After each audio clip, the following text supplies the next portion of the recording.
Le cœur du patient s'est soudainement enflammé. Les médecins ont complètement paniqué, jusqu'à ce que quelqu'un verse une bassine d'eau pour éteindre les flammes. La crise a enfin été évitée. Pourtant, malgré un incident médical aussi catastrophique, le patient s'est étonnamment stabilisé. Mais un nouveau problème est aussitôt apparu. Comment annoncer à son mari ce qui venait de se passer? À leur grande surprise, avant même qu'ils aient eu le temps d'expliquer toute l'histoire, la réaction de l'homme a laissé les médecins perplexes.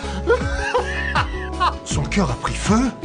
Elle a survécu. Elle est une espèce de monstre mythique. Jamais elle ne mourra, c'est clair.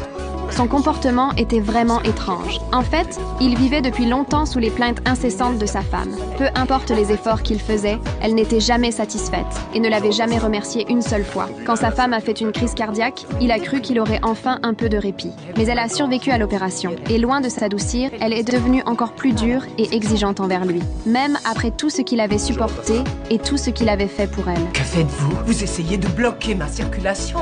Il fait seulement son travail. Qu'est-ce que tu as dit? Tu as compris? La ferme.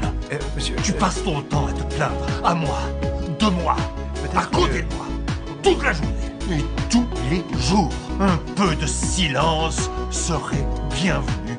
Est-ce qu'au moins une fois dans ta vie, tu voudrais la fermer? La seule fois où il avait osé lui tenir tête, c'est là qu'elle s'était retrouvée dans un état critique. Il s'en voulait terriblement. Il avait prié 1000 fois pour qu'elle s'en sorte. Mais quand les médecins lui ont annoncé qu'elle avait encore survécu, il a finalement pris la décision de partir. Dites-lui qu'elle survivra sans moi.